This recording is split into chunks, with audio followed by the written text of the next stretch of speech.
Olá, você aí de casa sabe o que é o Plano Plurianual? O PPA, como também é conhecido, é uma lei que define as diretrizes e os objetivos estratégicos de governo e meta dos próximos 4 anos da administração pública. No último dia 15 de agosto, o governo do estado de São Paulo encaminhou o plano aqui para a Lesp, o que é fundamental para os deputados, mas principalmente para a sociedade. Quem vai esclarecer como funciona o PPA no governo federal e quais os impactos no orçamento público é o secretário nacional de Participação Social, Renato Simões. Secretário, seja bem-vindo. Obrigado, Carmen, está à sua disposição. E a gente recebe também de forma remota o Jean Pérez, coordenador de pesquisas econômicas da plataforma Justa. Jean, seja bem-vindo aqui ao Alesp em Pauta. Obrigado pelo convite, é um grande prazer poder discutir esse tema com vocês. Bom, para a gente iniciar o nosso bate-papo sobre esse tema, né, tão importante, vamos deixar um pouquinho mais claro para o nosso telespectador o que é o PPA, né, e o que ele significa para a administração pública e também para as políticas públicas que vão ser desenvolvidas para a população. Secretário?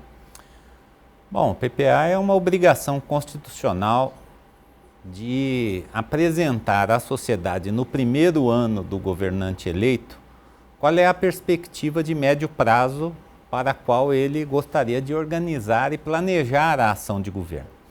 Então, a base do PPA é a vontade soberana das urnas que, ao eleger um mandatário para 4 anos de governo, que apresentou um programa de governo, se submete ao parlamento a perspectiva de médio prazo que esse governo quer perseguir. Quais são as suas metas, quais são os grandes programas que o governo quer concretizar, quais são os indicadores de avaliação dessas metas e, no caso do governo federal, que entregas na camada gerencial do PPA se prevê.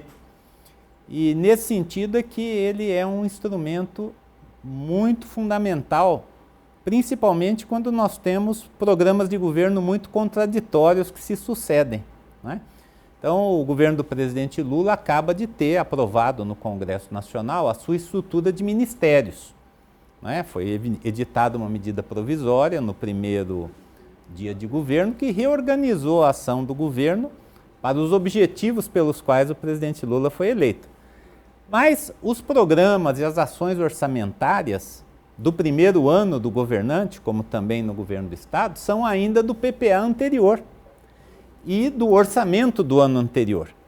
Então, eu acredito que o grande sentido político do PPA participativo que nós desenvolvemos no governo federal esse ano é justamente completar essa reforma do governo brasileiro para atender às prioridades que foram votadas pela população na eleição passada. De modo que, além desses novos ministérios já aprovados pelo Congresso Nacional, a partir de 1º de janeiro do ano que vem, esses ministérios terão programas, ações orçamentárias coerentes com esses programas e com os objetivos gerais definidos pelo governo e pelo Congresso, que aprova, em última instância, o Plano Plurianual. E aqui no governo do estado, né, a nível estadual, funciona também dessa forma, né, Jean? Justamente esse plano começa a valer no segundo ano do mandato, porque neste primeiro ano o PPA ele é referente à última legislatura, ao último mandato. Quando a gente fala nesse sentido, a possibilidade de mudar isso, porque eu entendo que houve aí a mudança do governante, do representante, e ele traz novas ideias, porque o secretário trouxe aqui que há também essa troca que pode ser muito divergente de ideias, de planos, ou esse governante que assume precisa seguir à risca o PPA que foi aprovado anteriormente. É exatamente isso, né? Os estados eles seguem o mesmo calendário do governo federal, né? Como o secretário Renato Simões, o PPA ele reflete essa agenda vitoriosa das urnas, soberana, né? E acresce a esse programa vitorioso nas urnas, né? Enfim, a composição do governo, e temas também que aparecem de forma conjuntural, né? Por exemplo, nós vivemos no governo federal um tema que pautou sobremaneira, né, o que a gente debateu no começo do ano, que foi, por exemplo, a crise indígena dos Yanomamis. Essa é uma agenda que apareceu e que, assim, fomenta, né, demanda uma resposta, né? E como o PPA é um instrumento de médio prazo, né, de planejamento do Estado brasileiro, ele foi exatamente pensado para que as políticas públicas elas tivessem continuidade. Então, por exemplo, o governo eleito hoje do Lula, né, e o governo, no caso do Estado de São Paulo, o governo Tarcísio, ele herda o último ano do PPA anterior, né? E isso é interessante, né, da perspectiva da manutenção das políticas públicas, para que elas continuem acontecendo, né, que elas tenham sua estrutura, que ela tenha sua previsibilidade orçamentária, a legislatura também da Assembleia anterior que aprova esse orçamento que vai ser aprovado, mas é evidente que existe alguma margem de manobra, né? Mas dentro do que está previsto dentro do PPA anterior, que é fiscalizado pelos tribunais, né, de que seja executado. Então, assim, eu acho que a gente está aqui para debater as formas de se aprimorar esse PPA, né? Seja com participação social, como o secretário Renato está comentando, né? Mas tem outras várias formas que nós podemos ter de forma a se manter a continuidade dessas políticas públicas, né? É evidente que tem o elemento político, né, de descontinuidade, mas também de elevar o nível de controle social, né? De transparência social e de conhecimento sobre esse ferramental fundamental que é o PPA, né? É uma vitória da sociedade brasileira ter incorporado o PPA no processo da Constituição, né? Durante o processo de Constituinte, como também uma forma de a gente ter continuidade, né? De existir um ethos, né? De existir uma forma de fazer institucional, de valorizar mesmo o Estado, né? O Estado como instrumento de preservação dessas continuidades de políticas públicas, né? Então, assim, tem elementos de continuidade que são fundamentais e tem a necessidade realmente de você, né, de ter a descontinuidade, ou seja, de que essa plataforma vitoriosa na eleição também se traduza nesses mecanismos, nesses indicadores, nessas metas, nesses objetivos das políticas públicas. Até porque o maior beneficiário deve ser a sociedade e a população, né?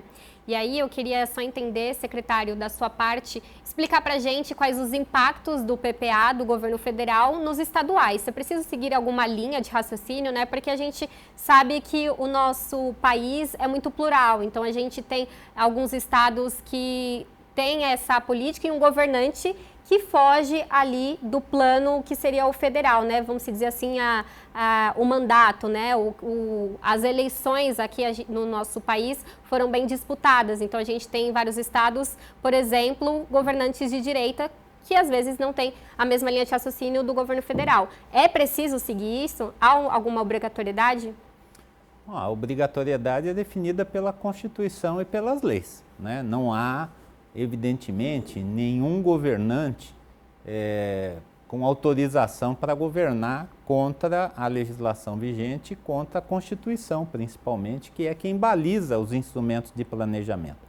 O PPA, ele foi criado na Constituição de 88 com essa visão de que o Estado ele precisa ter elementos de planejamento para além do conjuntural, daquilo que esse ano se coloca como pauta e logo depois não se vai. E com essa ideia de que ao governante cabe sinalizar para que rumo ele quer levar o país, ou, no caso de São Paulo, o seu estado.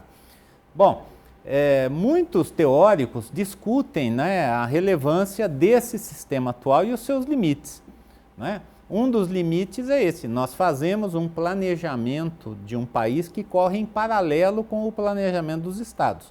O PPA do governo federal, ele obrigatoriamente é encaminhado ao Congresso Nacional até 31 de agosto, né?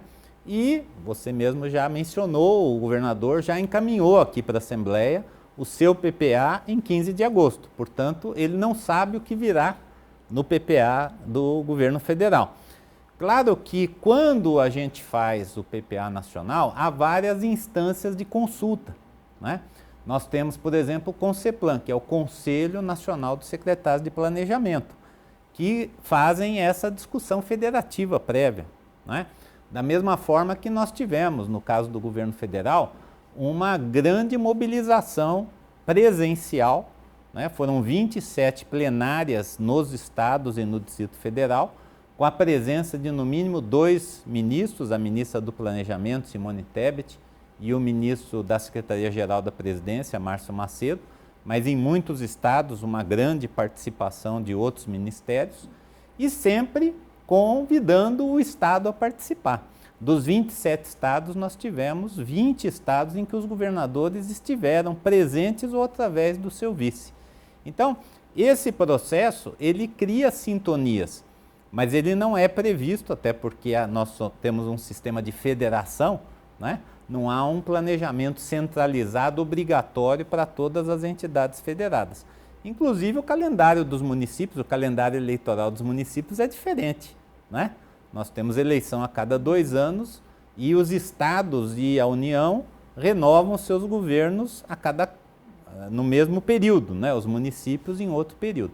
Então, muito se discute sobre isso, mas o fato, né, é que o PPA ele tem que ser valorizado depois de uma fase dramática da sociedade brasileira, em que a perspectiva neoliberal retira do Estado instrumentos conceituais, não é, de direcionamento da política pública, né? Então nós vivemos um período no começo, no final dos anos 90, nesse interregno agora, né, nessa aliança neoliberal, neofascista aí que se estabeleceu de 16 para cá, em que a ideia de que as forças de mercado devem estar livres, né, para direcionar os rumos do país, independentemente de uma visão um pouco mais centralizada de objetivos nacionais, não é a nossa visão, não é claramente a visão do presidente Lula, né? Então, é evidente que esse equilíbrio ele vai se dar por esses instrumentos da própria federação, né? Agora, nem o governador, nem o presidente da República impõem ao outro um planejamento e nenhum dos dois também pode governar sem a Constituição. Então, esses são os parâmetros básicos, né?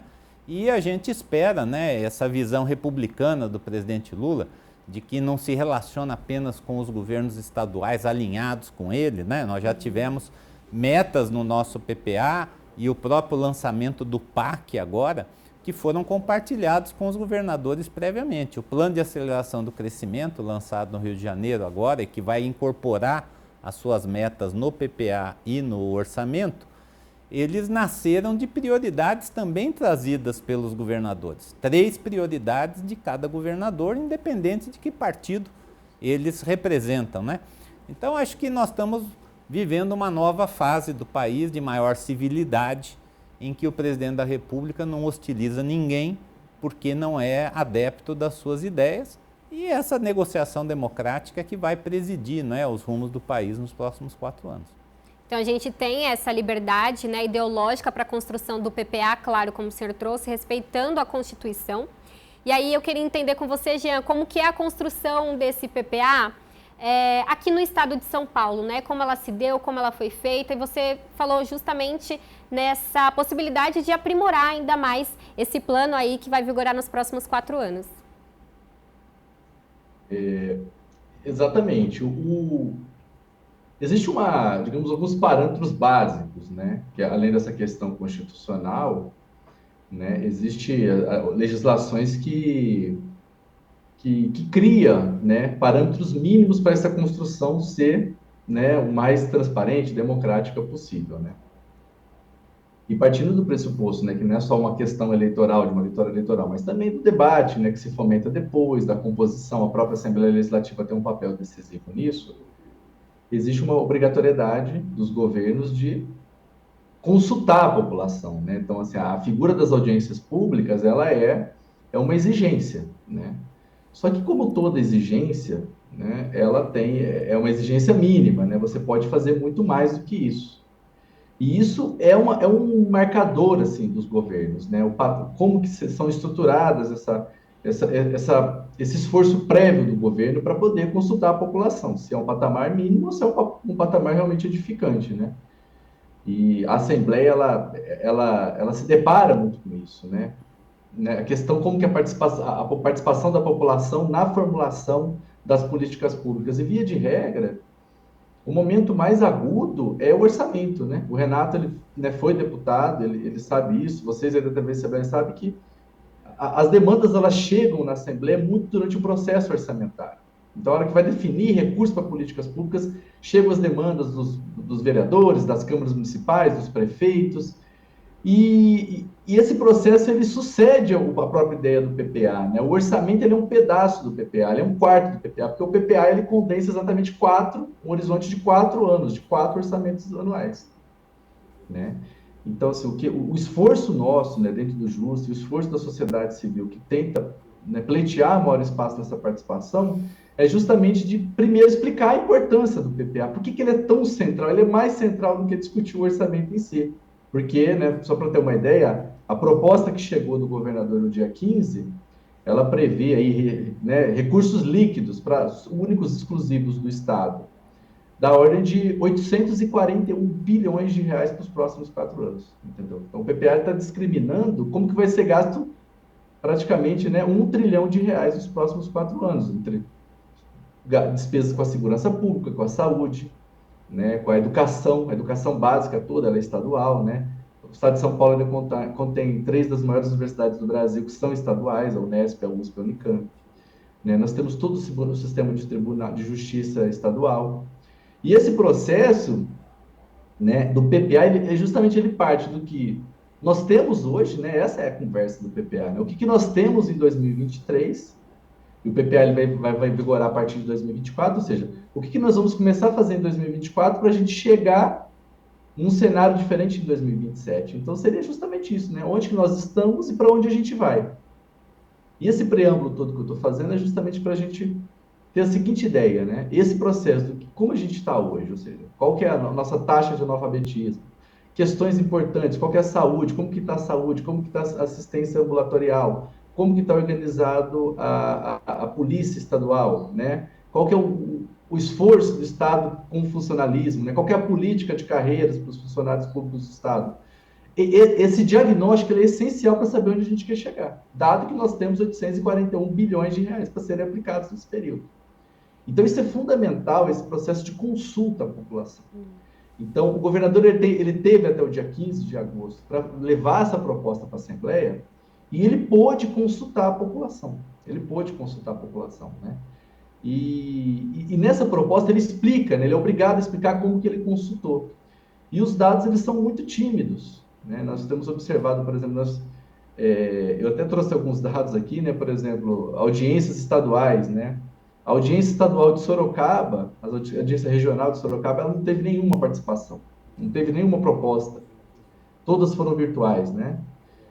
Por exemplo, a audiência do Estado de São Paulo, a audiência que foi exatamente a audiência estadual, ela não teve nenhuma participação.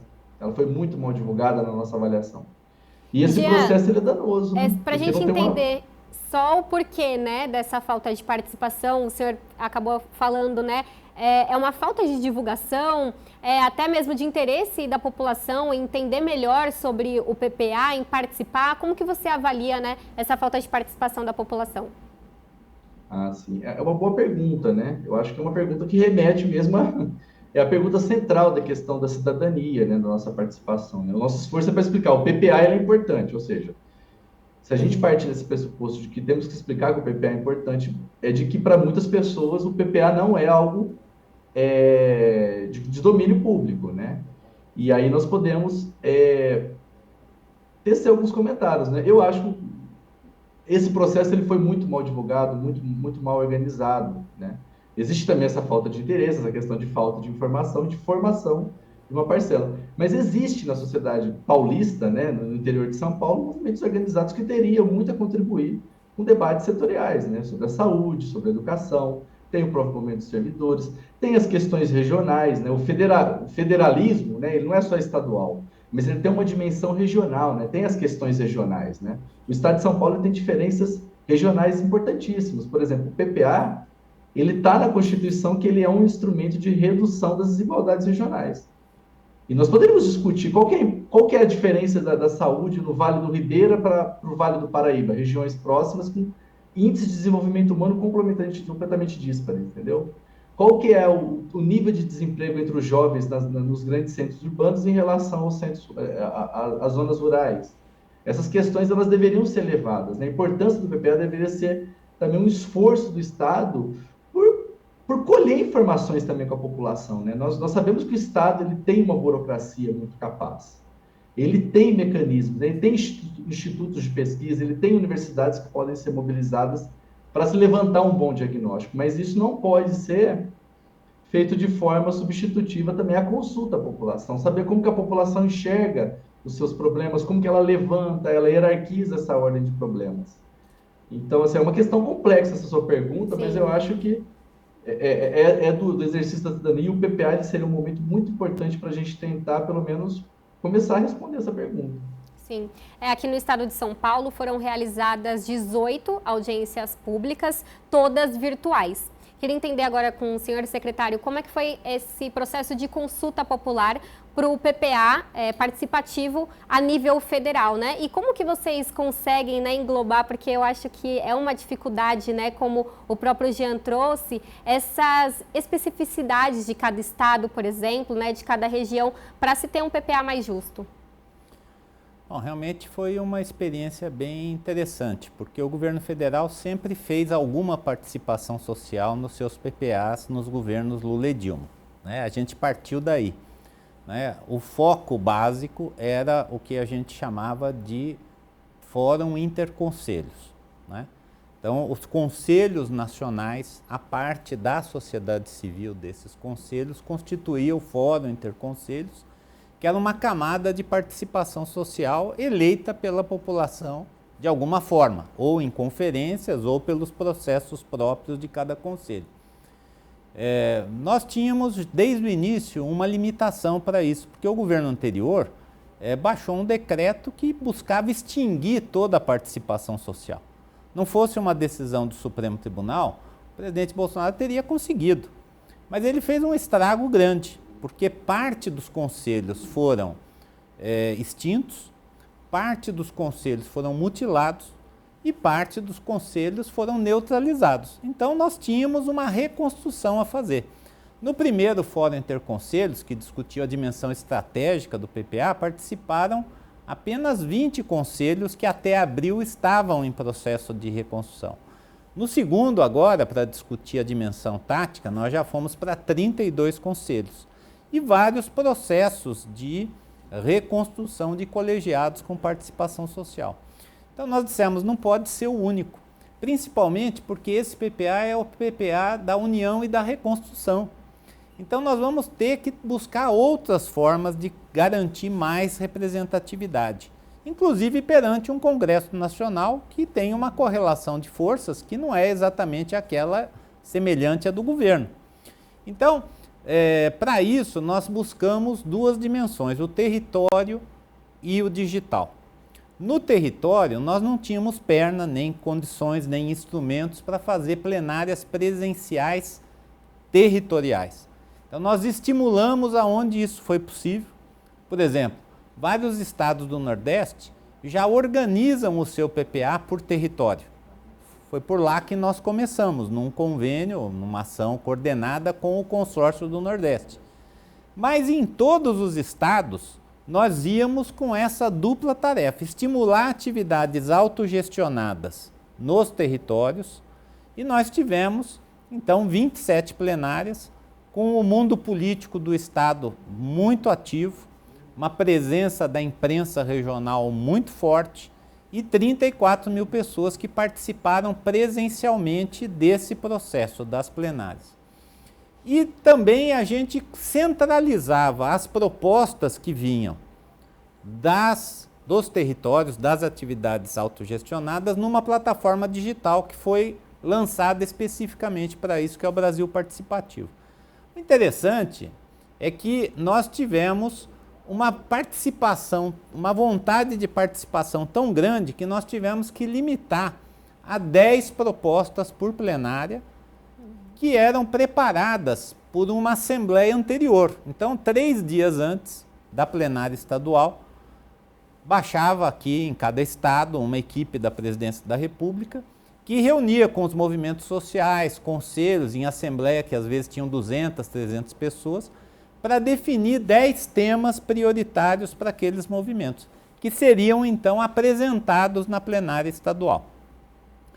Mas todas as propostas iam para a plataforma digital. Então nós tivemos nesse período, foi muito difícil começar, porque também não houve divulgação em meios de comunicação de massa do Brasil Participativo, nós tínhamos uma limitação orçamentária grande para campanhas publicitárias, ainda temos no governo federal, mas nós conseguimos lançar a plataforma e ela foi crescendo para chegar no final a 4 milhões de acessos, 1,5 milhão de votantes, né? E 8 mil propostas protocoladas.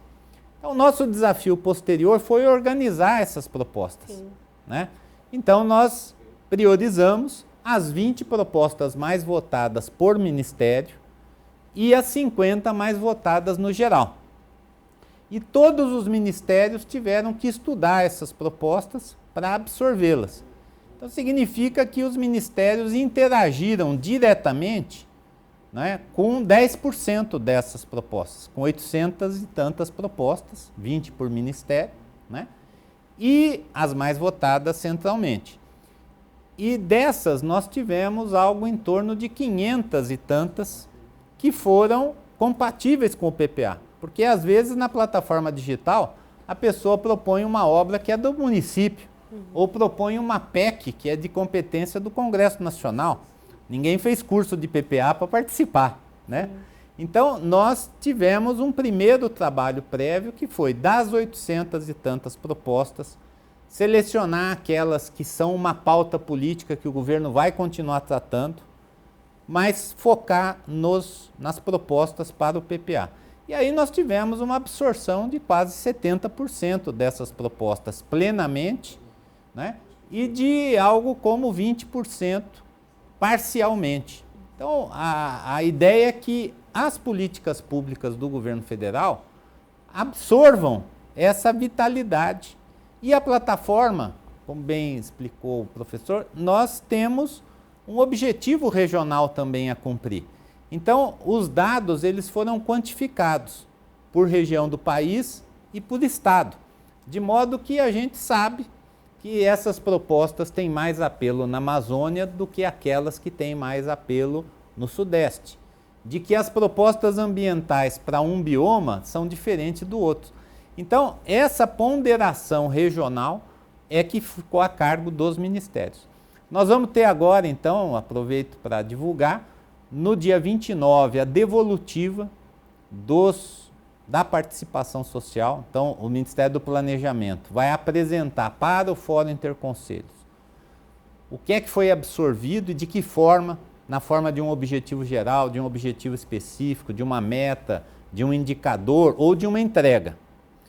E esse processo está consolidado na lei. Então, além da lei especificamente proposta, né, através de projeto, vai acompanhar a mensagem presidencial um balanço da participação social e vai ser marcado no monitoramento que propostas nasceram dessa participação.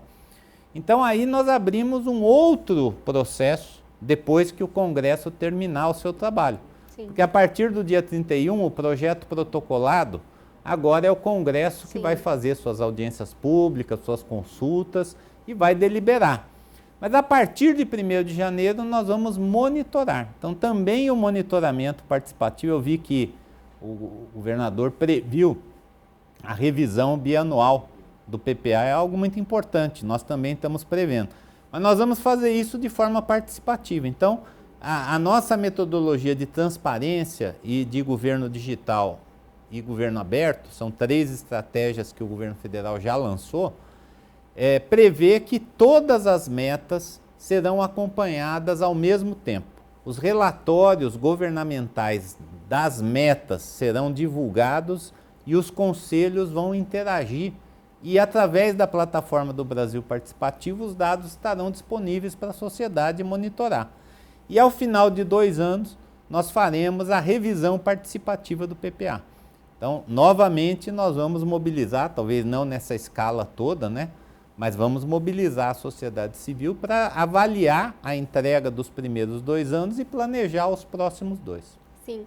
E a gente tem, né, agora como o senhor trouxe, né, a participação dos parlamentares, né, seja a nível estadual ou federal, que podem dar aí as suas contribuições e modificações. E Jean, vocês estiveram, né, você em nome da Plataforma Justa aqui na Assembleia Legislativa de São Paulo, até mesmo para dar uma capacitação para os assessores, para os deputados, né, sobre essas possíveis modificações que podem acontecer agora, a partir do momento que o projeto está protocolado aqui na Assembleia Legislativa, o que vai também acontecer em nível federal, né, justamente quando o PPA for protocolado na Câmara, né? Então, e aí ele vai ser debatido pelos deputados federais. Mas voltando aqui para São Paulo, como é que foi essa capacitação, né? E como você avalia essa participação agora, nesse segundo momento, da introdução das mudanças que podem partir aqui dos deputados da Alesp? Legal. Nós oferecemos esse espaço, né, de reflexão dentro da Assembleia, justamente para debater os potenciais, né, desse momento, né, dado que já chegou a proposta do governador, né, com que de certa forma, né, dialoga já com a população através dessas audiências públicas, como a gente colocou. Agora é o momento das deputadas e dos deputados fazerem as suas modificações, né, e observando o que historicamente tem sido feito na Assembleia, esse espaço ele tem sido muito pouco ocupado pelos parlamentares, né, de fazer alterações, inclusive para estabelecer controles mais rígidos, né, sobre esse processo de avaliação permanente do que está sendo feito, né? Porque tem todo esse processo de construção do PPA, que a gente pensa a política pública, e ela é permanentemente revista, né? Surgiu mesmo nessa formulação alguém perguntando, mas e aí? Né, como acaba em si essa política? Ela pode ter continuidade, a gente pode...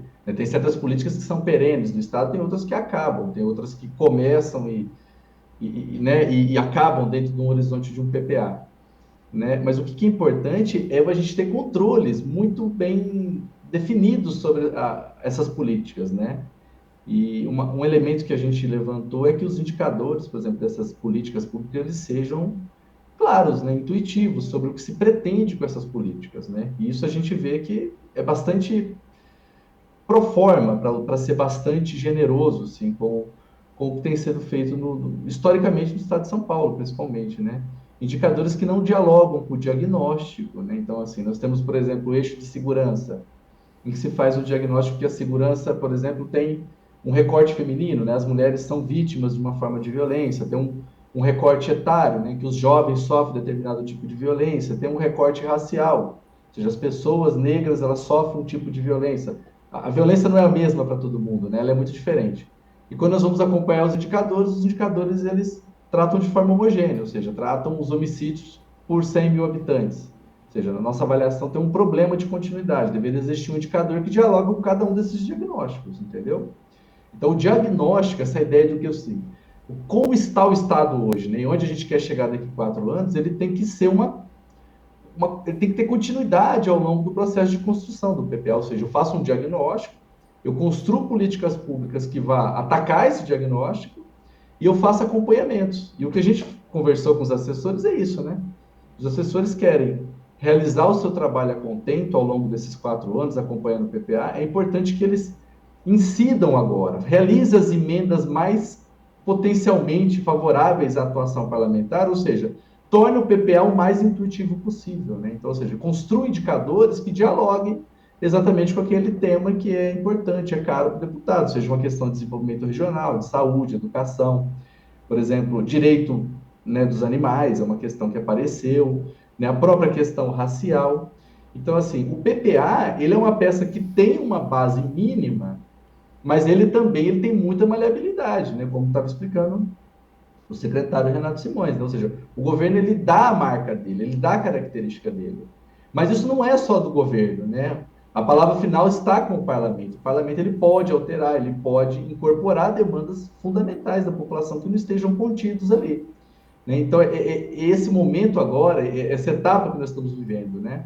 O PPA chegou no dia 15 e desde o dia 22 ele está para os deputados e para as deputadas realizarem emendas, ele vai até os idos de setembro. pelas minhas contas, lá para o dia 14, 15 de setembro, os deputados podem realizar emendas e aprimoramentos. E aí a gente sugeriu isso, né, de se melhorar esses indicadores, de fazer uma perspectiva mais realista dessas políticas, realmente, se necessário, adicionar novos produtos, né, novas metas que não estejam contempladas.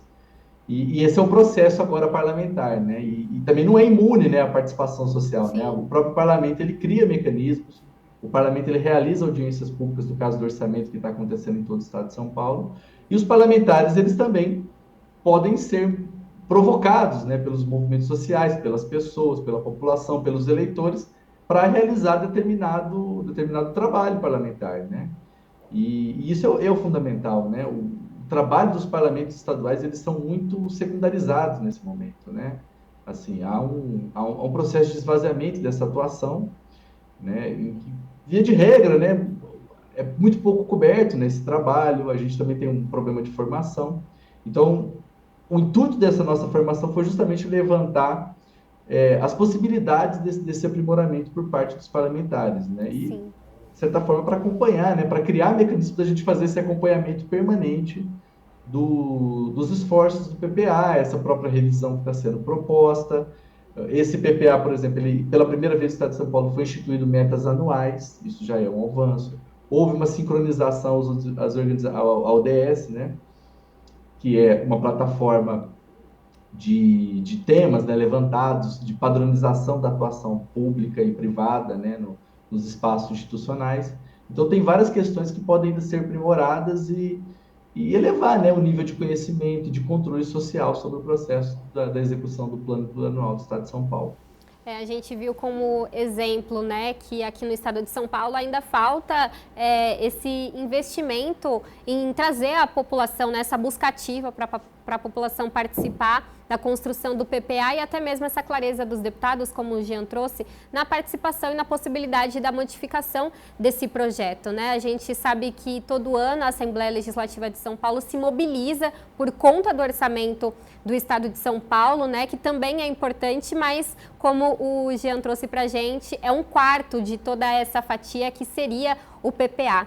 Então, eu peço, Renato, para você deixar aqui as suas considerações nesse sentido, né? Seja de participação popular, participação dos próprios parlamentares que podem fazer essa modificação, para a gente ter sempre um avanço na construção do PPA, seja a nível federal, estadual, que vise políticas públicas que sejam mais efetivas para a nossa população. Deixo o espaço para o senhor. Bom, eu considero fundamental que a participação social se dê no processo prévio ao envio do projeto de lei, mas isso não significa que ela esgote a possibilidade de participação, né? Então, o Congresso Nacional, como Assembleia Legislativa, tem as suas comissões. No caso do Congresso, são comissões mistas, né?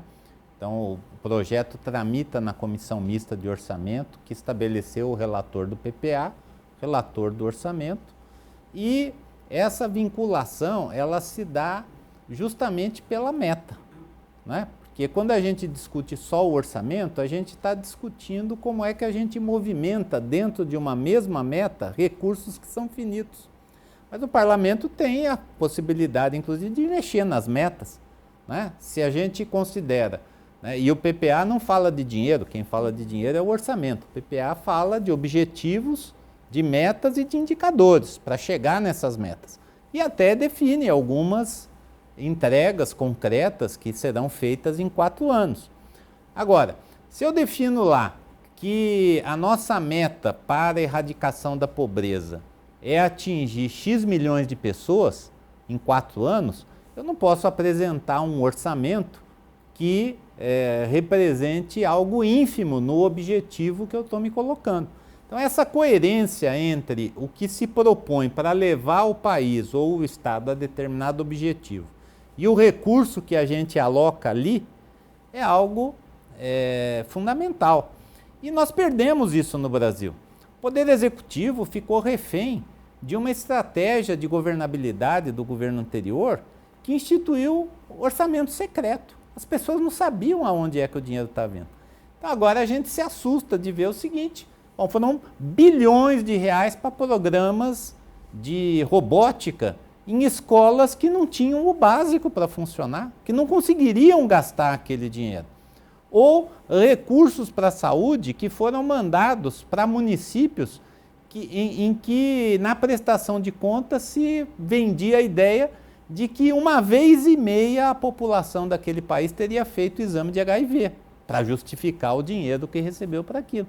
Então, quando você não tem transparência também na execução orçamentária, as metas não vão ser atingidas, porque há um desperdício de dinheiro público, né? E é por isso que nós, vamos dizer assim, respeitosamente, queremos que a sociedade discuta também os padrões do Congresso Nacional, porque o Congresso Nacional não pode tirar do Poder Executivo a responsabilidade de governar, né? Então, a participação também que se dá nas emendas parlamentares, ela deve ser fruto de uma avaliação, né? Está sendo efetivo? Eu estou colocando dinheiro público naquilo que soma na meta do PPA, ou eu estou perdendo dinheiro público para atender uma base social de um determinado parlamentar ou de uma determinada bancada? Então, eu acho que nós vivemos um período muito crítico no país, estamos saindo dele.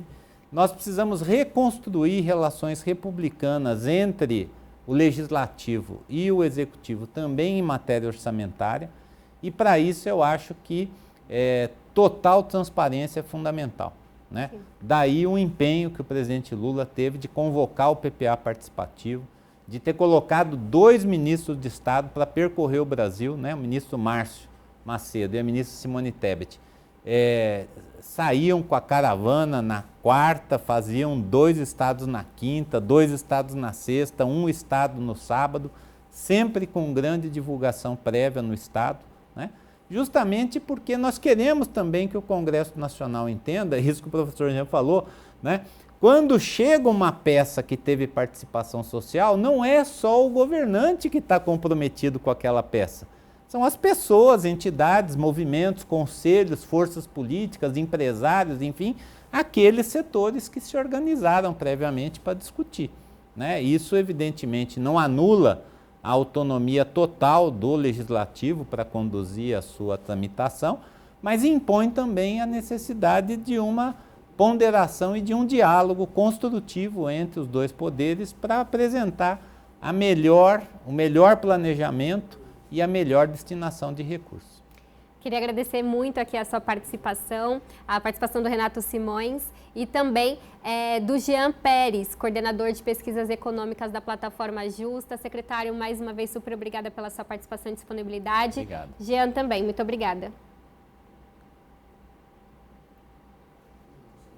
Acho que a gente ficou sem o seu áudio.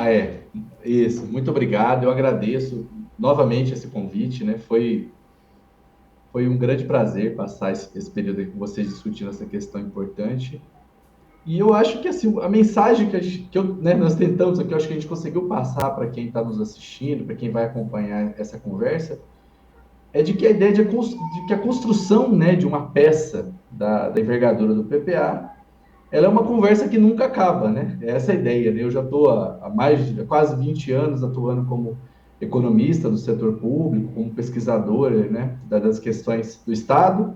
O Renato tem uma experiência muito maior do que a mim e pode falar tão bem. É que essa conversa ela nunca acaba, né? A gente sempre vai aprendendo algo mais, né? E o desenho de políticas públicas, o desenho de um instrumento como o PPA, ele tem que ser uma conversa que nunca acaba, né? A gente não pode ter medo da participação, né? Da consulta às pessoas, da consulta aos setores da sociedade, né? Para construir, inclusive para a gente incorporar em criatividade, né? Essas demandas, né? Internalizar demandas novas da sociedade, melhorar, aprimorar outras políticas. Eu acho que essa que foi a ideia, eu acho que foi fundamental esse período que nós estivemos aqui fazendo esse esforço de reflexão e, né, sistematizando o que a gente conseguiu acumular até aqui. Então, assim, os atores, eles agora relevantes são, né, o parlamento e o governo, mas a sociedade, ela também tem elementos muito, muito importantes que são fundamentais para se desenhar políticas públicas com economicidade, com eficácia, todas aquelas, né, aquela terminologia do desenho de políticas públicas, mas o que a gente quer no final é realmente potencializar a nossa atuação, né, para construir exatamente isso, né, uma civilização, né, é um processo civilizatório, né, da gente fazer o melhor uso dos recursos e construir, né, os mecanismos da reprodução social, né, da saúde, da educação, da segurança, enfim, melhorando as relações, né, que se estabelecem nessa sociedade. Eu acho que isso transita pelo Estado e é isso que a gente quer. Eu agradeço muito. Muito obrigado, viu, Carolina, pelo convite. A gente convite. que agradece, espera ter despertado, né, esse olhar, esse interesse da nossa população em participar mais na construção das políticas públicas. Mais uma vez agradeço aqui ao Renato Simões, secretário nacional de Participação Social, e também do Jean Pérez, coordenador de pesquisas econômicas da plataforma Justa. Se você quiser ver ou rever este ou outro programa da Rede Alesp, é só ficar ligado na nossa programação ou acessar o nosso canal no YouTube. Até a próxima!